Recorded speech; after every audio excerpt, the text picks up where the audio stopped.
وسندنا وحبيبنا وطبيب قلوبنا ومولانا محمدا عبده ورسوله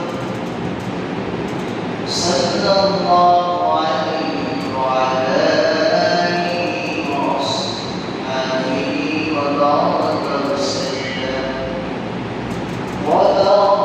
وسلم تسليما كثيرا. أما بعد فأعوذ بالله من الشيطان الرجيم.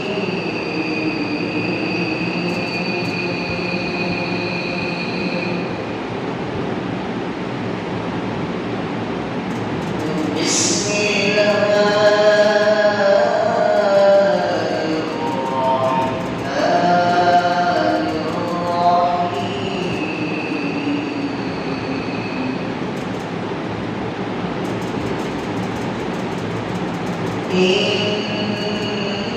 إنما يخشى الله من عباده العلماء.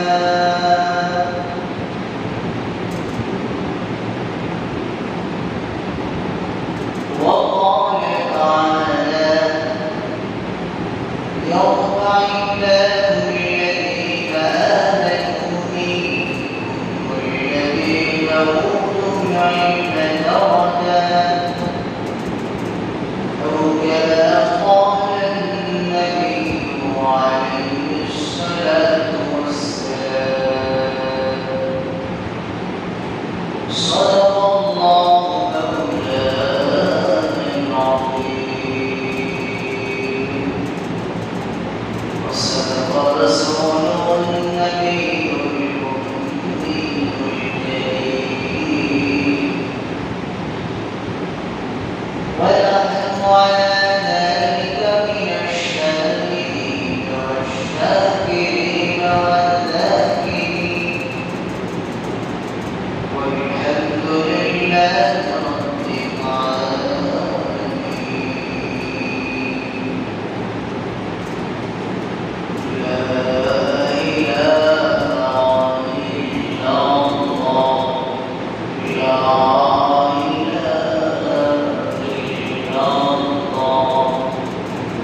আল্লাহ রাব্বুল ইজ্জাত জালালের দরবারে অসংখ্য শুকরিয়া জ্ঞাপন করছি যে আল্লাহ তাআলা আমাদেরকে বড় দয়া করে মায়া করে ভালোবেসে মহব্বত করে জুমার দিনের শ্রেষ্ঠ ইবাদত আদায়ের উদ্দেশ্যে করবার সময়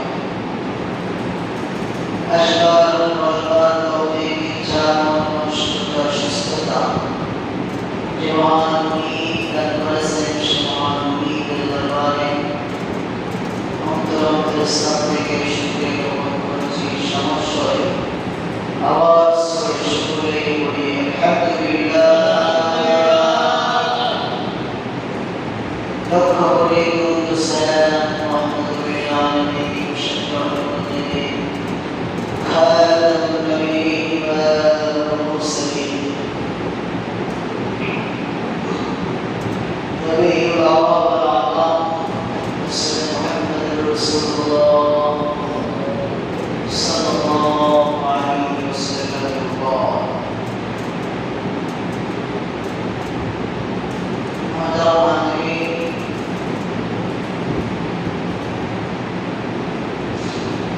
মানুষ যদি শিরোনাম নিয়ে চিন্তা তৈরি করত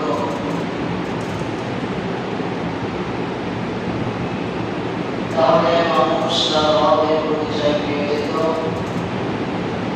এবং তার রবের হুকুম যথাযথ পালন করত।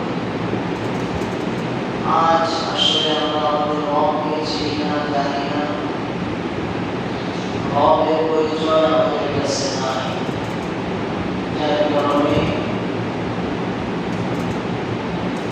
সেভাবে সাথে সম্পর্ক করার ইচ্ছা আমাদের ভিতরে নাই।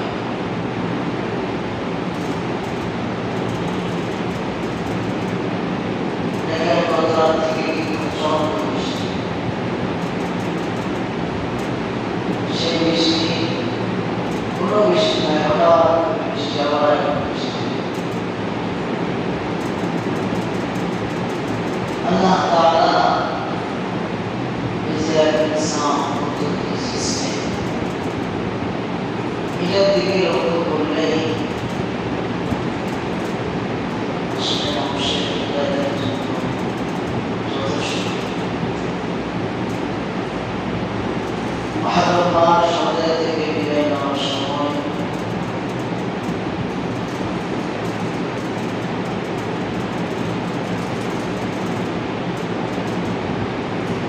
এই মাস আমাদেরকে অনেক শিক্ষা দিয়েছে। সফর মাস আমাদের সামনে সমাপ্ত।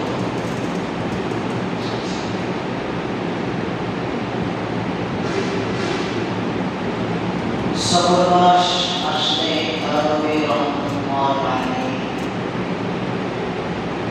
উনি কুরআন কারীমের যে আয়াত তেলাওয়াত করেছেন এর থেকে কিছু কথা আলোচনা করতে।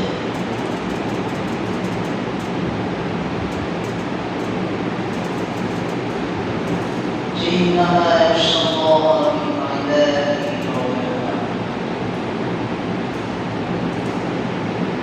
আল্লাহ তাআলা তাকিদ করে অবশ্যই নিশ্চয় আল্লাহ তাআলা বান্দাদের পক্ষ থেকে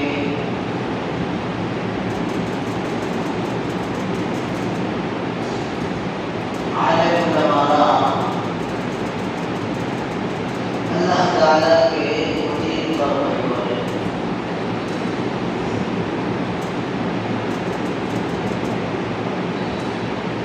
এখানে অধিকতর আল্লাহ তাআলাকে ভয় করার কারণ কি?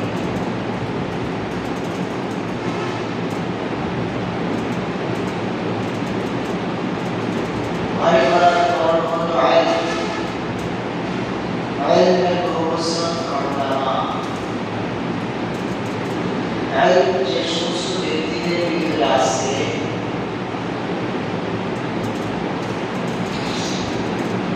এই ইলম কোন ইলম?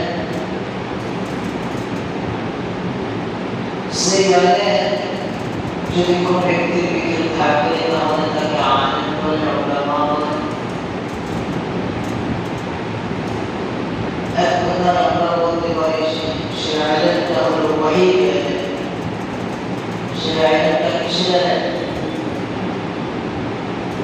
वही अल्लाह को नौतले आए नबी वाला है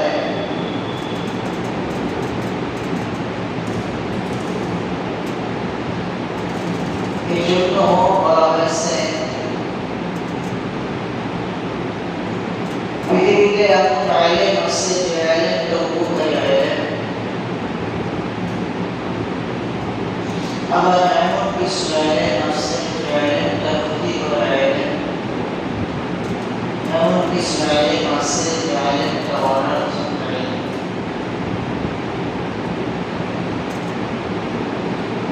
আমরা এক কথায় বলতে পারি উপকারী আইলেম ওই আইলেম যে আইলেম দ্বারা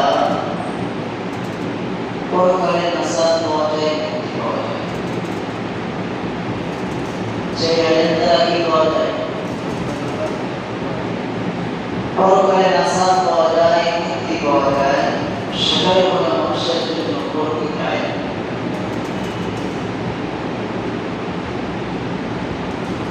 যে আইলেম দ্বারা মানুষের দুনিয়াবি কিছু ফায়দা পাওয়া যায়।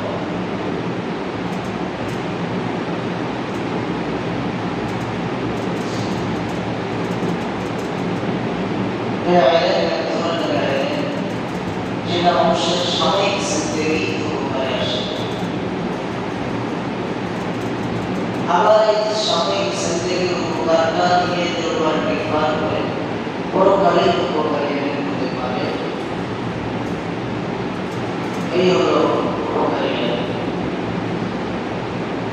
অনার্থক আইলেম যে আইলেমটা জাগতিক শিক্ষার দর্শন সম্পৃক্ত, কিন্তু সেটাকে একমাত্র জাগতিক কিছু ফায়দা হয় নিয়েতে প্রবলতার কারণে পরকালে কোনো ফায়দা নাই, এটা অনার্থক আইলেম।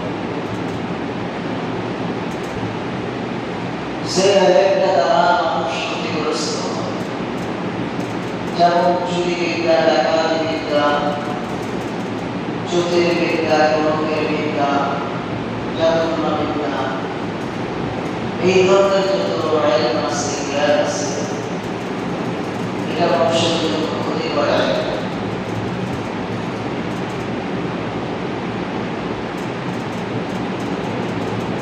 আজ যদি আমরা লক্ষ্য করি,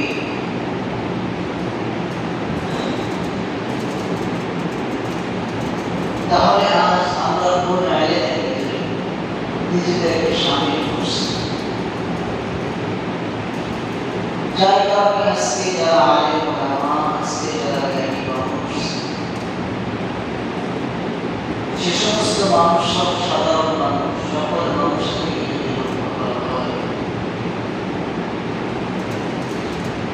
আল্লাহ তাআলা কালামুল্লাহর ভিতরে বলেছেন নিশ্চয় মানুষের ভিতর থেকে, তাহলে সব মানুষ না,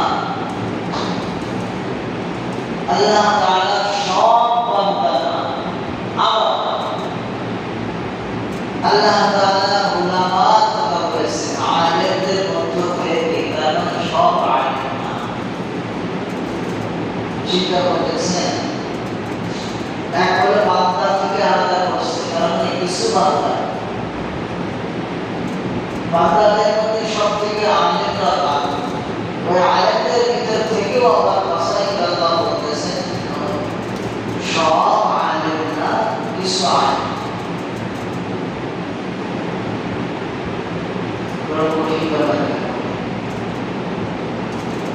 কিছু আলেম আছে যাদের আলেমের কারণে আল্লাহ তাআলাকে অধিক বেশি মনে করে।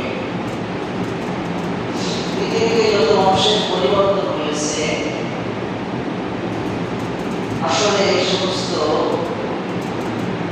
ইলমওয়ালা মানুষের আল্লাহ তাআলা ইলমের কারণেই পরিবর্তন আসছে। যখন বুঝতে রুহের উন্নতি যখন হয়েছে, আর দেখেন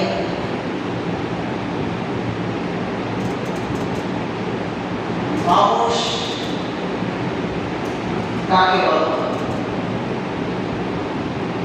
যেই মানুষের ভিতরে ওয়াহি জায়গায় আর ওয়াহির বেড়ে থাকার কারণে তার রূহ শক্তিশালী হয়েছে।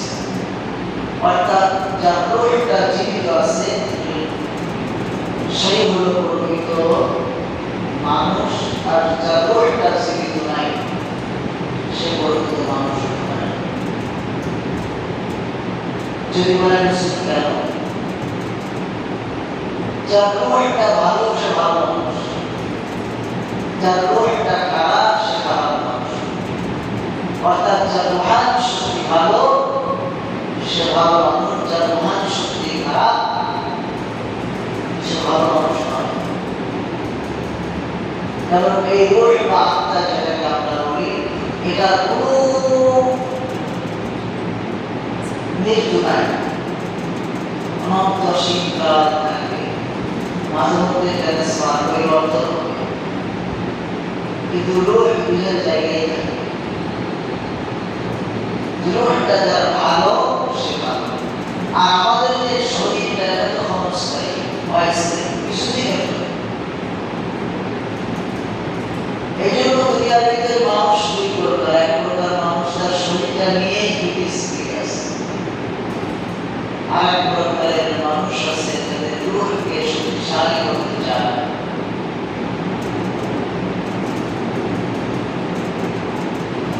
এই রূহে আলে অর্থাৎ ওয়াহির আলে, এটা আমরা শিখতেও চাই না, আমাদের বাচ্চাদেরকেও শিখাতে চাই না, হওয়ার দরকার ছিল। এখন ওয়াহির আলেকে ফকির বিদ্যা বানানো হয়েছে, আর জাগতিক শিক্ষাকে ধনী বিদ্যা বানানো হয়েছে।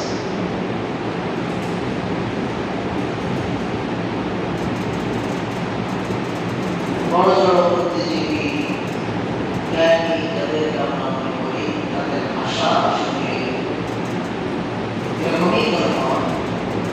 কিন্তু দেখেন জাগতিক শিক্ষার একমাত্র উদ্দেশ্য হল আমার ছেলেটা বড় ডাক্তার হবে বা ইঞ্জিনিয়ার হবে, প্রফেসর হবে, যাই হবে, উদ্দেশ্য অর্থ পয়সা। দুনিয়ার এই অর্থ ছাড়া দ্বিতীয় উদ্দেশ্য, ডাক্তার হয়ে কামাইবে, ইঞ্জিনিয়ার কামাইবে, বড় চাকরি বাকরি করবে,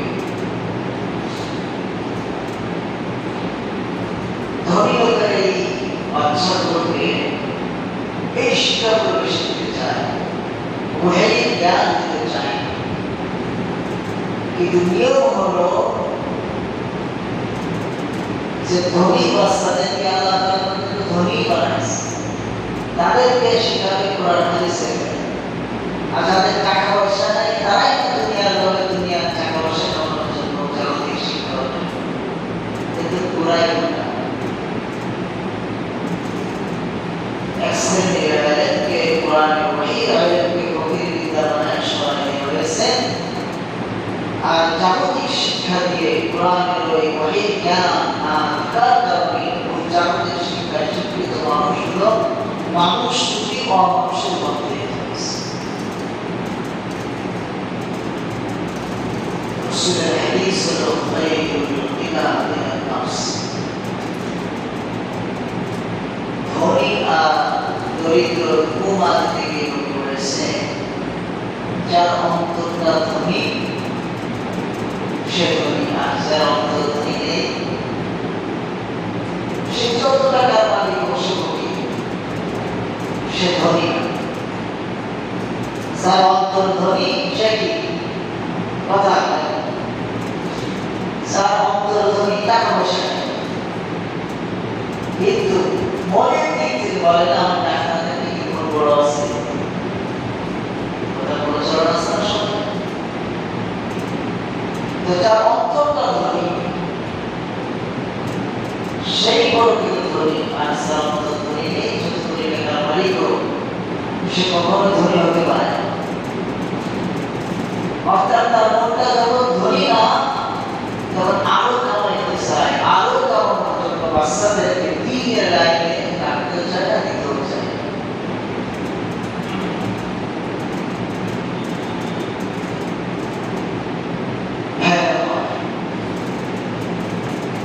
নুসরত জুনাইদ বাগদাদি রাহমাতুল্লাহ আলাইহি ওনার কাছে ধনী লোক আসছে, 500 দিরহামের একটা টুকরা আসছে, নিয়ে এসে হুজুর হাদিয়া দিয়েছে। কি করছে? হাদিয়া দেন, হাদিয়া। এখন তো হাদিয়ার প্রচলন নাই, হাদিয়া দিয়েছেন। হুজুর তখন বলছে, আমি গরিব মানুষের হাদিয়া গ্রহণ করি। তখন একটা বলতেছে, হুজুর আমি অনেক সম্পদের মালিক, টাকার মালিক, আল্লাহ অনেক সম্পদ দিয়েছে। হুজুর তখন বলতেছেন, ভালো ভাই, তা আপনার আল্লাহ যত টাকা দিয়েছে এরপরে আরো টাকা আল্লাহ তাআলা আপনাকে দিক বা ভোগ এটা চান, তো তা তো চান।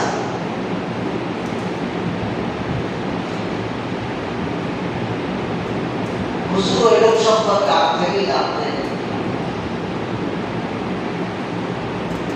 তার অবস্থা সম্পদ। এই জন্য বলেছে, দেখেন আমাদের সমাজে যারা অনেক ধনী মানুষ, মিল ফ্যাক্টরি, ইন্ডাস্ট্রি, অনেক কিছু আছে, অনেক টাকা লোক আছে, আরো লোক করে আরো বাড়াইতেছে। এই কেসের একজন মানুষ হুজুর বলতেছেন, তুমি যে আরো আরো চাও, এজন্য তুমি দরিদ্র মানুষ, তোমার ব্যাংকে 1000 টাকা লোন, আরো 1000 টাকা দরকার আছে না? সেই সমাজে সেই জামানায় তো বিভিন্ন সিস্টেম ছিল, যেহেতু তোমার আরো করেছো সেহেতু তুমি গরিব মানুষ, এই জন্য আমি দরিদ্র মানুষের সম্পদ গ্রহণ করি না।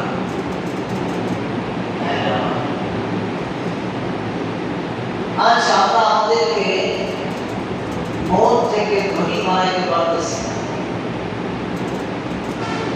যার কারণে আমাদের বাচ্চাদেরকে কি শিক্ষা দিতে হবে এই মানসিকতা আমাদের ভিতরে। আর এটা না থাকার কারণে আজ আমরা যেমন আমাদের জীবনকে বরবাদ করছি, আমরা আমাদের ভবিষ্যৎ প্রজন্মকেও ঠিক অনুরূপভাবে বরবাদের লাইনে গেছি। এই জন্য দেখা যায় যে বলা হয় সমাজের সব থেকে ভালো ছেলেটা কোন, তা খুঁজে পাওয়া খুব মুশকিল, খুব মুশকিল। ভালো মানুষরা, ভালো লোকরা, ভালো সন্তানরা তাকেই খুঁজে পাবেন যারা তাদের ওই মুসলিম মাদ্রাসা, আলেম ওলামা, নামাজি ভালো মানুষের সাথে সম্পর্ক রাখে, ওই দিন শেষে তার নামটাই আসে। আসলে সমাজে যতই ধনী মানুষ হোক, যদি একজন ভালো মানুষ বলছেন, তো ওই লোকটাই নাম আসলে যে বেশি বেশি মসজিদে যান, আলেম বাবা বা দিন কিছু শিখছে, এদের নামটাই আসে।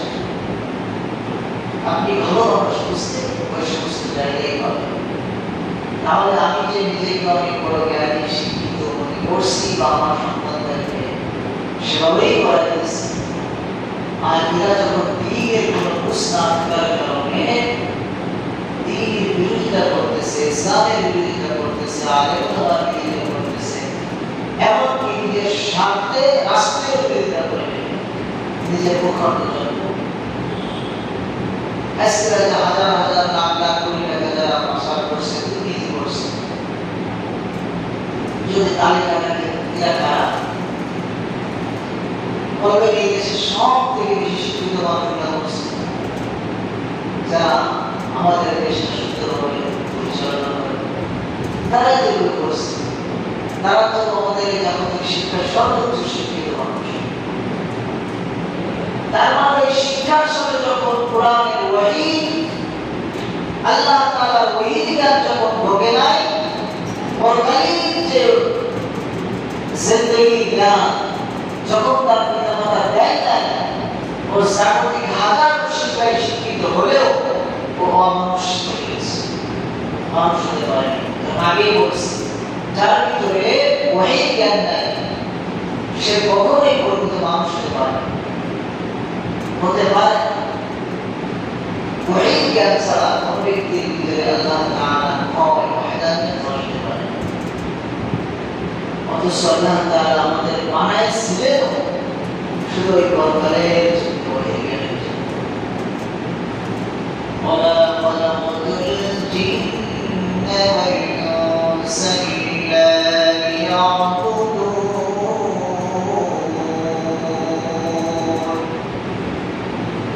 মা খালাকাতুল জিন্না ওয়াল ইনসা লিখালিস ইবাদাতিল মাকসুদ আসদাহা রাহমাতুল লিল আলামিন। নবী বলেন দুনিয়া খুলিকাত লাকুম ওয়া আনতুম খুলিকতুম লিল আখিরাহ। অন্য হাদিসে নবী বলেন দুনিয়া মাসরাতুল আখিরাহ। হে পরকালের মুসলমান ভাই নবীর উম্মতেরা, আল্লাহ সুবহানাহু ওয়া তাআলা বলেন আমি দুনিয়ার মানুষদেরকে বানাইলাম একমাত্র জিন ও ইনসান তামান্না শুদ্ধ করার জন্য, আমার গোলামি করার জন্য। তারা করবে আমার ইবাদত, তাদের অন্য কোনো কাজ নাই। নবী আমার বলেছেন হে দুনিয়ার মানুষ, আল্লাহ তাআলা এই দুনিয়াটা তোমরা দেখো, এই আসমান দেখো, জমিন দেখো, এই জমিনের ভিতরে গাছ দেখো, চতুষ্পদ জানোয়ারগুলো দেখো, গরু ছাগল হাঁস মুরগি কোনো যা কিছুই তোমরা দেখো না কেন, এই দুনিয়ার ভিতরে সূর্য দেখো, চন্দ্র দেখো, তারকারাজি দেখো, সব কিছু আল্লাহ তাআলা এই জমিন এবং আসমানের মধ্যকার সব সৃষ্টি একমাত্র এই মানুষ তোমাদের জন্য করেছে। আল্লাহ বলতেছেন তার নবীর মাধ্যমে যে যা দেখতেছো সব তো আমি তোমাদের জন্য বানাইছি। বলেন এই জমিটা কাদের জন্য বানাইছে? বলেন বলেন বলেন কাদের জন্য? আমাদের জন্য বানাইছে। আল্লাহ এই জমিটা বানাইছে আমাদের জন্য। বিশাল সমুদ্র, নানা রকম বহুমাত্রিক মাছ আল্লাহ তাআলা দিয়েছেন বিভিন্ন স্বাদে। ওই সমুদ্রের মাছগুলো আল্লাহ তাআলা আমাদের জন্য বানাইছেন। আজকে একটু চিন্তা করে দেখেন এই বিশাল মাছ কত শক্তিশালী। এই মাছ যদি আল্লাহ তাআলা মানুষের উন্নত না করত, মানুষগুলো কিন্তু শেষ করে ফেলত। বিশাল হাতি ছোট্ট একটা মানুষ নিয়ন্ত্রণ করে। এই বিশাল সমুদ্র পানি যদি একবার সমুদ্র নিচে ইচ্ছায় চলত, সমুদ্র যে ঢেউ দেয়, ঢেউ যদি আমাদেরকে মাটির নিচে পানির নিচে দিয়ে দিত, কারোর ক্ষমতা ছিল না এই জমিনটা টিকিয়ে রাখবে। আসমান যদি ইচ্ছায় চলত, এই দুনিয়ার মানুষ ওই আসমানটা নিচে ফেলে দিত। আমাদের কারোর ক্ষমতা ছিল না আসমানটা ঠেকাই রাখবো। আল্লাহ তাআলা আসমানটা বানাইছেন আমাদের জন্য, আর এই জমিনটাও আল্লাহ তাআলা বানাইছেন আমাদের জন্য। আমরা যে অত্যাচার করে জমিনের উপরে গুনাহ করি, এমন মারাত্মক মারাত্মক গুনাহগুলো আমরা করি। এই জমিনকে জমির উপরে ক্লিন করার জন্য এত বেশি মাটি খনন করে জমিন কোনোদিন আমাদেরকে চাপাও দেয় নাই, অত্যাচার করে নাই, জমিন তার ভিতরে আমাদেরকে নেয় নাই। কারণ এই জমিনের নিয়ন্ত্রণ আল্লাহর কাছে। এই সূর্যটাও আল্লাহ তাআলা দিয়েছেন আমাদের জন্য। এই পরকালিকার মুসলমান ভাইদের আল্লাহর হাবিব বলেন হে দুনিয়ার মানুষ, দুনিয়া খুলিকাত লাকুম। আল্লাহ তাআলা এই দুনিয়ার ভিতরে যা কিছু আছে বান্দারে একমাত্র তোমাদের জন্যই আল্লাহ তৈরি করেছে। তোমাদের কাছে তোমাদের কাছে ওয়ান্তুম খুলিকতুম লিল আখিরাহ। আল্লাহ তাআলা এই মানুষ তোমাদেরকে বানাইছেন একমাত্র পরকালের জন্য, আখিরাতের জন্য, অন্য কোনো কারণে নয়। আল্লাহ আমাদেরকে বানাইছেন কি জন্য? আখিরাতের জন্য। উল্টে আমরা আমাদের সফলতা কামিয়াবি সব বেঈমান বেঈনদের কাছ থেকে বসতেছি। বেঈমানরা কেমন সফলতা অর্জন করে আমরা তাদের থেকে লক্ষ্য করি। অথচ আল্লাহ তাআলা বেঈমানদেরকে বানাইছেন আমাদের খালিক, আর আমাদেরকে বানাইছেন মালিক। আমরা আমাদের অবস্থা ঠিক না রাখার কারণে আমরা হয়ে গেছি খালিক, তারা হয়ে গেছে মালিক।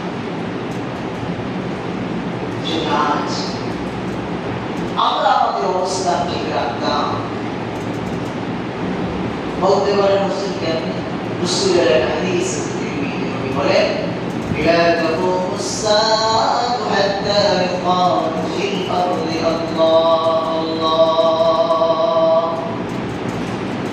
نبي صلى الله عليه وسلم قال يوم نبرغان যত সময় পর্যন্ত জমিনের ভিতরে আল্লাহকে আল্লাহ আল্লাহ বলে ওয়ালাইকুম থাকবে, ততদিন পর্যন্ত দুনিয়া কোনদিন ধ্বংস হবে না, অর্থাৎ কিয়ামত হবে না।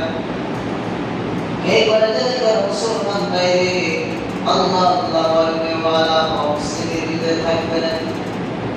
যাদের ভিতরে ঈমান নাই, এমন কোটি কোটি মানুষ যদি ঈমান পেয়ে আল্লাহ আল্লাহ বলতে থাকে, ওই আল্লাহ সারা পরিমাণ করবো নাই। কিন্তু একজন দরিদ্র মানুষ, উল্লেখমান মুখে মানুষ, কেউ যদি বসে বসে আল্লাহ তাআলাকে আল্লাহ আল্লাহ বলে রাখতে থাকে, এই আল্লাহ আল্লাহ বলবে ওয়ালা সলিদ থাকবে, সে যত দরিদ্র হোক না কেন, সে যতই গরিব হোক না কেন, তার চেহারা যত খারাপ হোক না কেন, সে যতই কুস্তি হোক না কেন, কোনো অসুবিধা নাই। ওই ব্যক্তি আল্লাহ আল্লাহ বলে ওয়ালা যতদিন থাকবে তার কিয়ামত হবে না। তার মানে হলো হে মুসলমান, তুমি মুসলমান, তুমি এখনো জীবিত আছে। তোমার আল্লাহ বলার কারণে আসমান যে তুমি আছে এখনো ধ্বংস হয় নাই, কিয়ামত হয় নাই। আর তুমি আল্লাহ না বললে কিয়ামত হয়ে যেত। তোমার আল্লাহ বলার কারণে এখন যেহেতু দুনিয়া টিকে আছে, আর দুনিয়া টিকে থাকার কারণে বেঈমানেরা টিকে আছে। ওই মুসলিম কোরআন জীবিত আছে তোমার কারণে, তোমার হুঁশ নাই। এই জন্য তোমার চিন্তা একমাত্র রবকে কেমনে খুশি করা যায়, মালিককে কেমনে খুশি করা যায়। মালিককে যদি তুমি খুশি করতে পারো, রবকে খুশি করতে পারো, তোমার এখানে তোমাকে বেশি কাজ দেবে। যেমন ভাবে এ দুনিয়ার মানুষ আজ জাহাজ বানাচ্ছে বেঈমান, বিশাল ভাবে ওই জাহাজে তুমি দিনের খেদমত করতেছো, আজ তুমি জাহাজে হজ করতেছো, ওর কাজ পেন ক্ষয় করে করে করে করে তোমার জন্য একটা প্রযুক্তি অবস্থা তৈরি করবে। আর তুমি তোমার মহান মালিকের সঙ্গে দাঁড়াও। এই মুসলমান ইমানদার বলতে পারবা সত্যাধুনিক যুগে বেঈমানেরা যখন কামান আক্রমণ দেবে তখন আমি কি করবো? শুধু ইমানের পরে পরে ইয়াদ হয়ে নিজের কাছে পরিপূর্ণ ইমানদার হওয়া যায়। এই যুগে যেমন অত্যাধুনিক যন্ত্রপাতি উপস্থিত হয়েছে বেঈমানেরা, সেই যুগে রাসূলের যুগে সাহাবায়ে কেরামের যুগে ওই পারস্যের কাছে সেই জামাত অত্যাধুনিক প্রযুক্তি ছিল, কিন্তু মুসলমান যখন সামনে গেছে ওই বেঈমানদের প্রযুক্তি কোনো কাজে আসে না। আর যদি আফগানিস্তানের দিকে লক্ষ্য করেন, পৃথিবীর সব থেকে বড় বড় শক্তিশালী যারা পারমাণবিক দিক থেকে, অর্থের দিক থেকে, জনবলের দিক থেকে, ক্ষমতার দিক থেকে এরা বারবার বারবার আক্রমণ করার পরেও নিজেদেরকে এমনভাবে গুটিয়ে পালাইছে, অন্য কোনো কারণ নয় রে কপালে জায়গার মুসলমান কাজ একটা, সেটা হলো তাদের ইমানে বলিয়ান হয় মহান মালিককে খুশি করা। সামনে আমাদেরও এমন এক পরিস্থিতি আসতেছে যে পরিস্থিতির মোকাবেলার জন্য সর্বপ্রথম দরকার আমাদের ইমানি মজবুতি, আমলি মজবুতি।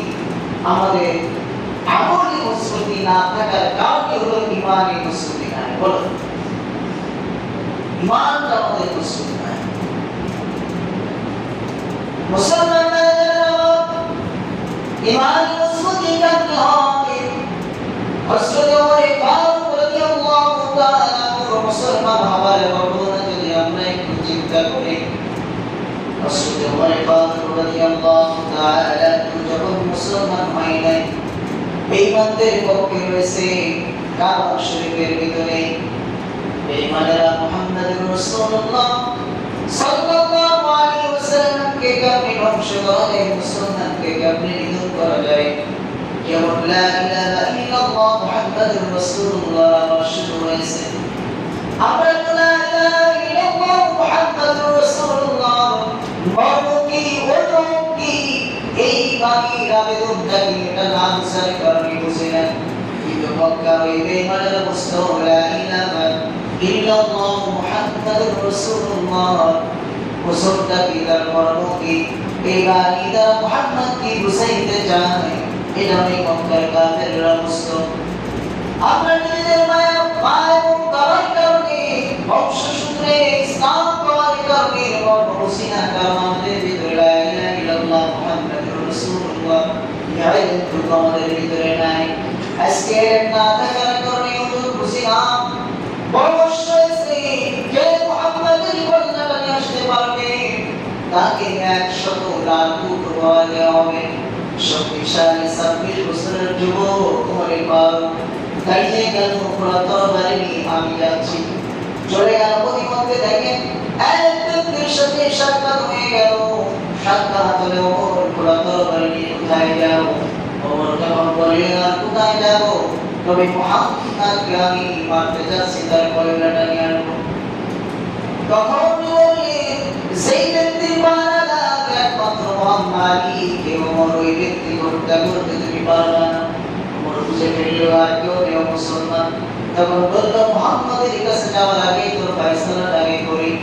বুদ্ধি খাটিয়ে বলল আমাকে ফয়সালা করার অসুবিধা নাই। ওমর তবে বাড়ির খোঁজটা আগে নাও, বাড়ির খোঁজটা আগে নাও। আমাদের তো বাড়ির খোঁজ নাই, আমাদের এখন এমন একটা অবস্থা সব মানুষের খোঁজ। অথচ কালামুল্লাহর ভিতরে ইসমাত হাদিসের ভিতরে আল্লাহ সুবহানাহু ওয়া তাআলা সূরা আয়াতের ভিতরে বলেন ইয়া আইয়ুহাল্লাযীনা আমানু কু আনফুসাকুম ওয়া আহলিকুম নারা। হে মানুষ, তুমি আগে নিজের খবরটা নাও, তুমি নিজে আগে নিজের খবরটা নাও, জাহান্নাম থেকে বেঁচেছো কিনা। তুমি আগে নিজের খবরটা নাও, তোমার পরিবারের মানুষদেরকে জাহান্নাম থেকে বাঁচাইতে পারছো কিনা। কারণ ইমানদারকে আল্লাহ তাআলা জাহান্নামের কথা কেন বললেন? আমি আগেই বলেছি, নবী আমার বলেছেন মানুষরে তোমাদেরকে পাঠানো হয়েছে পরকালের জন্য। কারণ তুমি রূহের জগৎ থেকে দুনিয়ায়, মায়ের পেট থেকে আবার দুনিয়া থেকে আবার আখিরাতে যাবা। এই লম্বা সময় শুধু তোমার স্থান পরিবর্তন, তোমার রূহের কোনো মৃত্যু নাই, তোমার দেহের মৃত্যু আছে। অতএব হে মানুষ, তুমি কি ওই জাহান্নাম থেকে বাঁচার উপযুক্ত হয়েছে কিনা? কারণ যদি তুমি জাহান্নাম থেকে বাঁচতে না পারো,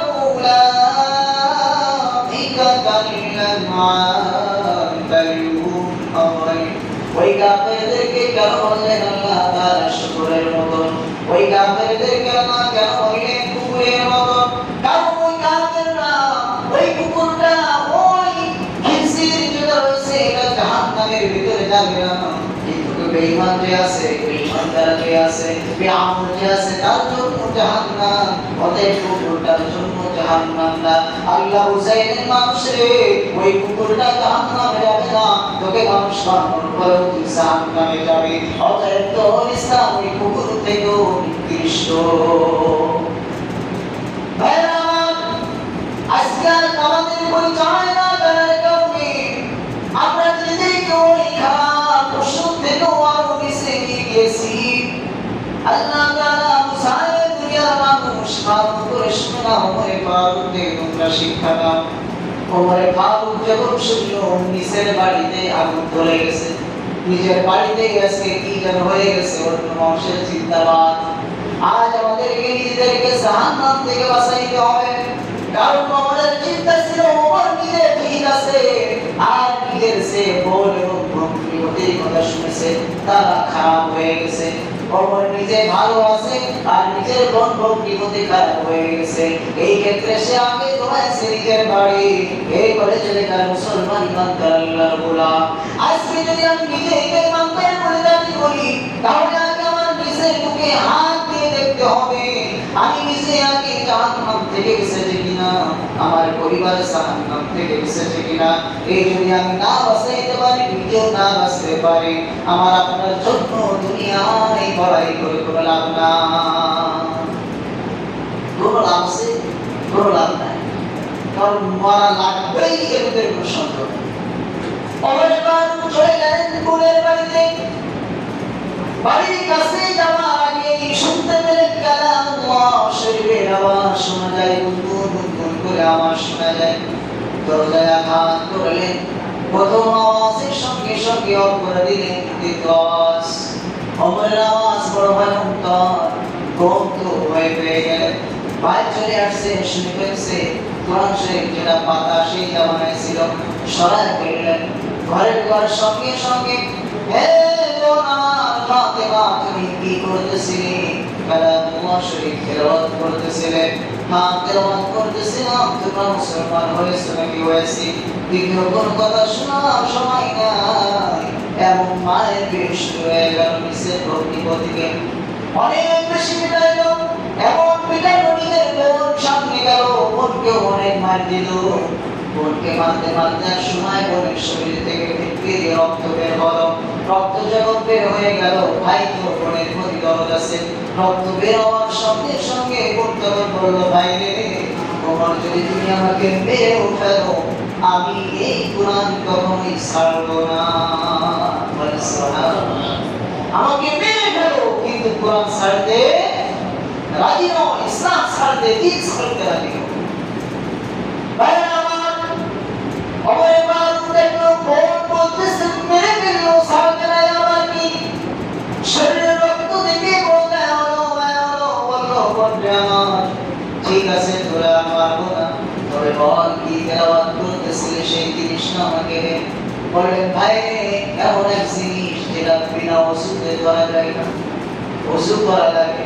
ভাই ওষুধ করাইলেন, কালামুল্লাহ শরীফ তেলাওয়াত হলো, এবং দেখে দেখে সে আরবি মানুষ, কোরআন শরীফ ভালো বুঝতেন, আরবি বুঝতেন।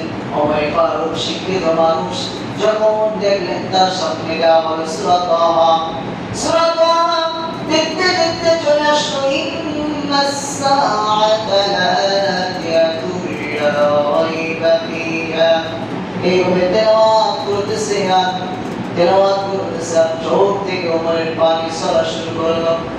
কোরআনুল কারীমের ভিতরে আয়াত চলে আসলো, হে দুনিয়ার মানুষ, তোমাদেরকে দুনিয়ার ভিতরে বৃষ্টি দেওয়া হয়, যা কিছু দেওয়া হয় সব তোমাদের মালিকের পক্ষ থেকে, সব কিছু তোমাদের মালিক দেয়। শুনে রেখো, মনে রেখো, এই ক্ষণস্থায়ী জিন্দেগিতে পার হয়ে একটা চিরস্থায়ী জিন্দেগি তোমাদের জন্য রয়েছে। সেখানে তোমাদের সব প্রতিদান দেওয়া হবে, ওই মহান মালিক সেদিন তোমাদেরকে প্রতিদান দান করবে। ওমর ফারুকের মাথার ভিতরে ঢুকছে, আল্লাহ তাআলা আমাদেরকে দুনিয়ায় রাখছে, আবার নিয়ে চলে যাবে, সেখান থেকে আমাদেরকে প্রতিদান দেবে। হে ওমর, তুমি তোমার নিজের জীবনের পরিবর্তন করো নাই কি আপনি মহান মালিকের সামনে শান্তি পান? ওমরের ভিতরে মহান সৃষ্টি হয়ে গেছে। বড় উদ্দেশ্য যখনই জেনেছে, যখনই কালামুল্লাহ শরীফ সম্পর্কে তার নিজের ভিতরে দ্বীন সম্পর্কে বোঝাচ্ছে, তখন তার নিজের ভিতরে ভয় সৃষ্টি হয়েছে। এই বলে যে দেখা মুসলমান ভাইরে, আজকে আমরা আমাদের ইসলাম সম্পর্কে জানি না, আজকে আমরা আমাদের দ্বীন সম্পর্কে জানি না, আজ আমরা আমাদের ঈমান সম্পর্কে, কালেমা সম্পর্কেও জানি না, নামাজ সম্পর্কে জানি না, রোজা সম্পর্কে জানি না, ইসলাম সম্পর্কে জানি না। না জানার কারণে আমাদের ইবাদত জাগরই নাই। ওমর ফারুক চলে গেলেন ঘুম থেকে সোজা দাঁড়ানো। আকরাম যেখানে একটা সাহাবীর বাড়িতে কিছু সদস্য নিয়ে বসে আছেন, 13 জন সদস্য ছিলেন রাসূলের মজলিসের ভিতরে। দরজায় কড়া আওয়াজ দিল, আওয়াজ দেওয়ার সঙ্গে সঙ্গে সাহাবীরা বুঝে ফেললেন ওমর এসে গেছে। 13 জন সাথী নবী যখন তাদেরকে দ্বীন শিক্ষা দিতেছেন, কালামুল্লাহ শিক্ষা দিতেছেন। আজকে নিজেদেরকে আমি মুসলমান দাবি করি, কিন্তু আজকে পাশ্চাত্য শিক্ষা গ্রহণ করার জন্য অনেক অর্থ সম্পদ খরচ করি, এবং নিজে যদি পাশ্চাত্য শিক্ষার শিক্ষিত হতে পারে, নিজে নবীকে অনেক বেশি বড় মনে করি, কিন্তু সে কালামুল্লাহ শরীফের হাফেজ আলেম হলো কারি হলো তাদেরকে তুচ্ছ তাচ্ছিল্য করি, তাদেরকে ছোট করি, এমনকি নিজেও শিখতে চাই না, সন্তানদেরকেও শিখাতে চাই না। কিন্তু হে মুসলমান, একটু চিন্তা করে দেখো, সেই নামে মুসলমান বলে দাবি করো, ওই নামের নবী সর্বপ্রথম কালামুল্লাহ শরীফের জ্ঞান সাহাবায়ে কেরামকে দিয়েছে। আজকে যদি মুসলমান হয়ে কোরআন শরীফ না পড়তে পারি, তাহলে ওই রাসূলের সাহাবী যেমন কোরআন শিখাইছে ছাত্র হিসেবে নবীর উম্মত কেমনে দাবি করা যায়? বলে কেমনে বলবো যে নবীর উম্মত বলা যায়? নিজেকে পরিচয় দেওয়া যায়? সাহাবায়ে কেরাম সিদ্ধান্ত নিলেন নবর নিশ্চয় করো, ঘোড়া তরবারি নিয়ে আসছে, কোনো খারাপ উদ্দেশ্য আছে, নবী আপনি পিছনে যান, আমরা সামনে থাকি। তখন লিডার দেখেন মুসলমানের নবী বলতেছে না, তোমরা পিছনে যাও, আমি সামনে যাই, দেখি ওরা কি বলতে চাই। কারণ নবীর ইবাদতের দায়িত্ব কার? কার দায়িত্ব বলে? আল্লাহ। নবী যে দরজা খুলে ওমরে ফারুক ঢুকে গেল, নবীর সামনে ওমরে ফারুক এমন ভাবে মাথাটা ধরে দিলেন, কারণ নবী আগে আল্লাহর কাছে দোয়া করছেন, নবীরা বুঝতে বাকি নাই। ওমরে ফারুক পুরো তরবারি নবীর সামনে দাঁড়ানো, নবী তার সাদরের কোনা ধরে এরকম নাড়া দেয় আর বলে, ওমর রে, আর কতদিন পর্যন্ত তুমি তোমার রবকে ভুলে থাকবে? ওমরে ফারুকের চোখ দিয়ে টপ করে পানি পড়ে, অস্ত্রটা নবীর পায়ের কাছে রেখে বললেন, নবী আমি ফিরে এসেছি, চলে এসেছি, আপনার কাছে চলে এসেছি। হে নবী, আমাকে আপনি কালেমা পড়ায় দেন, সঙ্গে সঙ্গে পড়ে বেরিয়ে আশহাদু আল্লা ইলাহা ইল্লাল্লাহু ওয়াহদাহু লা শারীকা লাহু ওয়া আশহাদু আন্না মুহাম্মাদান আবদুহু ওয়া রাসূলুহু। ভাইরা আমার উদ্দেশ্য ছিল দ্বীন আলেম এবং দুনিয়াবি আলেম। ইন্নামা ইয়াখশাল্লাহ মিন ইবাদিল উলামা। আলেমরা দুনিয়ার ভিতরে সব মানুষের ভিতর থেকে কিছু আলেম আল্লাহকে ভয় করে, কারণ হলো আল্লাহ তাআলা ওয়াহদানিয়াত এবং তার ওয়াহিদ জ্ঞান থাকার কারণে। আল্লাহ নিজেই বলেছেন, আমরা কি চাই না যে আল্লাহ তাআলার বান্দা হিসেবে সেই কালামুল্লাহ শরীফ আমরা একটু শিখি, সেই জ্ঞানটা আমরা একটু নিজেদের ভিতরে ধারণ করি। মনে রাখবে, যদি আমার ইমানি মজবুতি হয় তাহলে আমলি মজবুতি আসে, আর আমলি মজবুতি না থাকলে নিজেদেরকে নিজেরাই প্রশ্ন করে অ্যান্সার নিয়ে পরিবর্তন হওয়া সম্ভব। যেহেতু আমি মুসলমান আবার নামাজ পড়ি না, তার মানে আমার ইমানটা মুসলমানের জায়গায় সঠিক না। অতএব আমি নামাজ যদি মসজিদে ঢুকতে পারি, তাহলে ইমানের ভিতরে আমার একটু মজবুতি আছে, জোর আছে। এটা নিজেদের ভিতরে যদি না করে রাখতে হয়, আসলে নিজেরা অনেক কিছু দাবি করা যায়, কিন্তু মুসলমান হওয়া কিন্তু সহজ। সেই জামানার মুসলমান আর আমরা মুসলমান একই মুসলমান। তাহলে তারা নিজেদের জীবন যৌবন সব কিছু বিলীন করে দিয়ে জান্নাত পাবে, নাজাত পাবে, আর আমরা আরামসে বেঈমানদের সব কাজ করে নাজাত পাবো।